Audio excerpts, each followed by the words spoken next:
9 poorest countries in the world are in sub-Saharan Africa, where per capita income averages less than $1,700 a year. There are a lot of reasons for this extreme poverty, but one of the more important factors is the low quality of the continent's road system. If you've ever spent time on the dirt roads in the interior of most African countries, your vehicle likely bottomed out at least a few times during your trip. These experiences reflect the fact that only 19% of roads in sub-Saharan Africa were paved as of 2009, according to the World Bank. Although that share represents a modest improvement over 1990, it is still the lowest among the major regions in the world, as you can see from this chart. This obstacle to reliable movement of goods and people, both within countries and across borders, is a major reason why inter-regional trade is relatively uncommon in Africa. For most countries with export ambitions, it is often cheaper for them to ship goods overseas than to cities in neighboring countries. That is why less than 1/6 of total merchandise exports move between countries in Africa, while more than a third goes to countries of the European Union.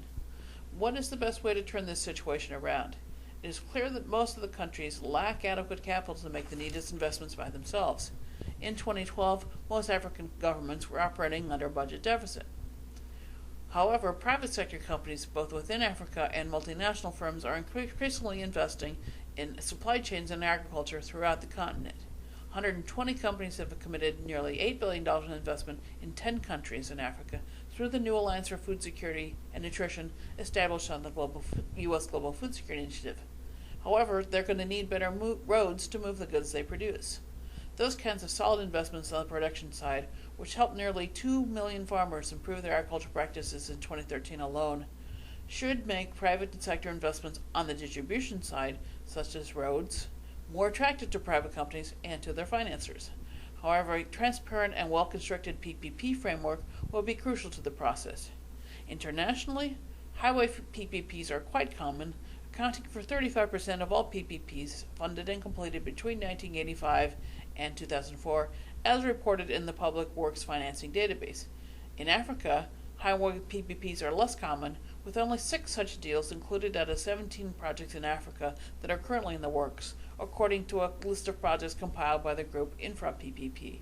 Even where there are paved roads in Africa, they are congested and often dangerous.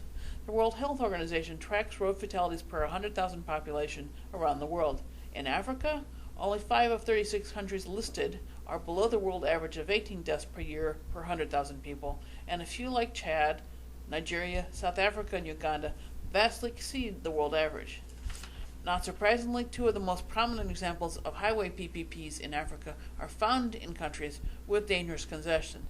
The N4 toll road between South Africa and Mozambique, completed in 1997, and the Lekki-Epe Expressway in Nigeria, launched in 2008. Projecting sufficient revenue to justify a border crossing toll road was difficult in the N4 project, especially since per capita income in Mozambique at $605 per year is less than 10% of South Africa's per capita income level.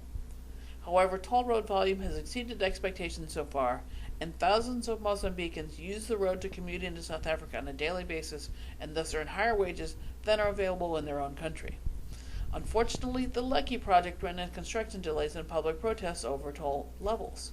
In 2013, the Lagos government bought out the concession rights from the private party, which had built the road. At the time, only about 1/3 of the 45-kilometer road has actually been completed, and through June 2015, the work still is not done. The biggest difference between the 2 projects appears to be that the government transparency and stakeholder consultation was much more robust for the South African project than in the project in Nigeria. This kind of investment framework will be crucial to address the more than $40 billion infrastructure gap in Africa.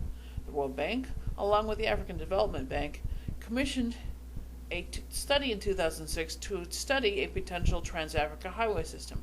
If they would like to see such a project come to fruition, the World Bank should bring their expertise on PPPs to bear in Africa. A good starting point might be with the 10 member countries of the new alliance I described earlier, where the governments have already made a concrete commitment to improving their agricultural sectors. Such projects would increase the chance that Africans will see fewer roads like the one on the left and more like the one on the right during their lifetimes.